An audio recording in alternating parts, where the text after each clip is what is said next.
Show of hands, how many of you in here like donating?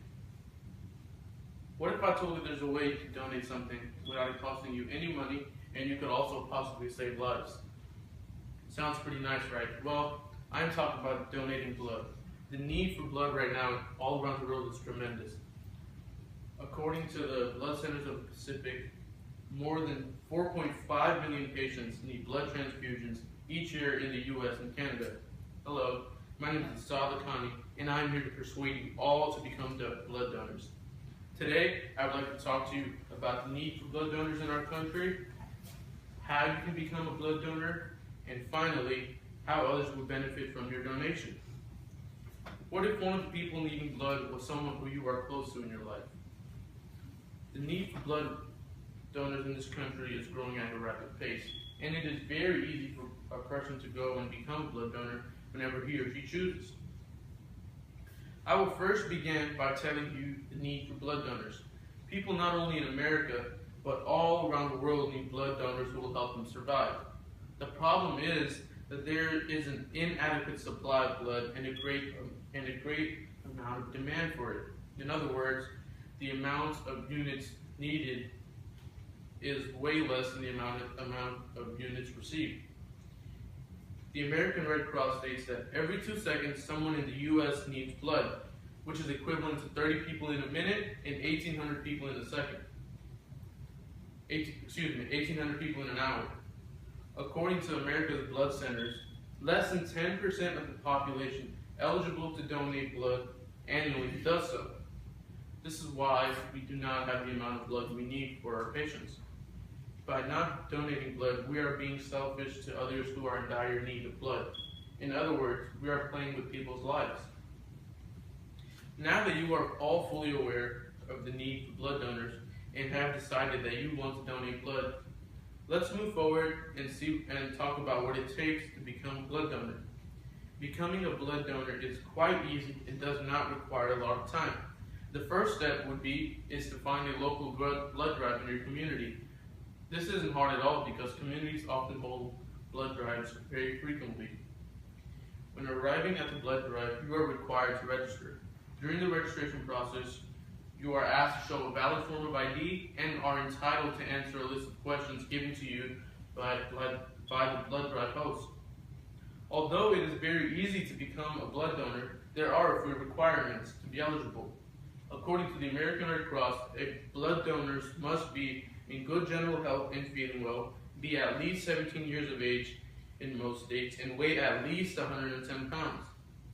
A person can donate blood as much as he or she likes, but according to the American Red Cross, blood donors must wait at least 8 weeks or 56 days between donations of whole blood and 16 weeks or 112 days between double red cell donations. Now that you know how simple it is to become a blood donor, let's move forward and take a look at what can happen if you take the time to donate blood. Blood donations help save lives on a daily basis. According to Blood Source, approximately 1 out of every 7 people entering the hospital needs blood. By donating blood, you can contribute to saving a patient's life. If more individuals were to go out and donate blood at any given chance, a great ordeal of lives can be changed dramatically. When you donate blood, you're not only helping the patient in need out, you also help the individuals that are close to him or her by giving their loved ones another chance at a healthy life. If people do not go out and donate blood, our death rate in this country will begin to increase rapidly. We will have individuals dying on a daily basis, which will affect the economy of our country and will also have a negative effect on the morale of our country. You may now be aware of how important it is for individuals in this country who are eligible to donate blood to do so. It can mean life or death for an individual. I have told you about the need for blood donors in our country, the steps on how an individual can become a blood donor, and most importantly, how other individuals in this country will benefit from having more individuals donating blood. What if a person in need of blood was someone who you had a close relationship?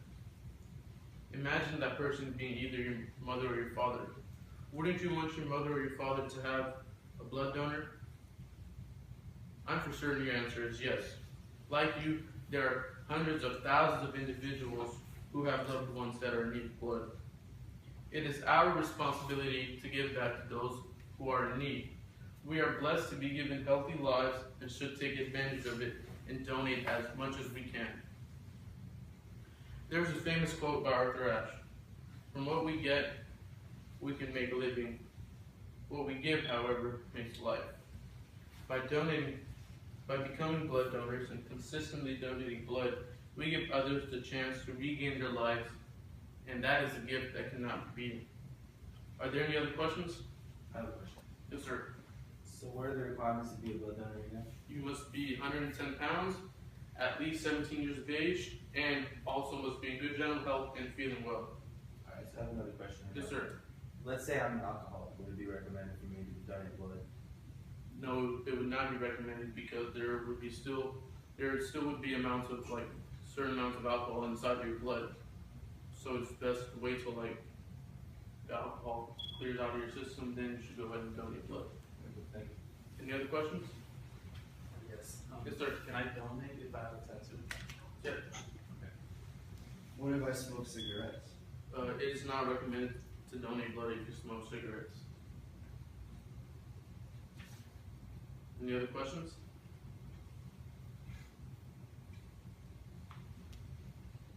What uses can my blood be used for?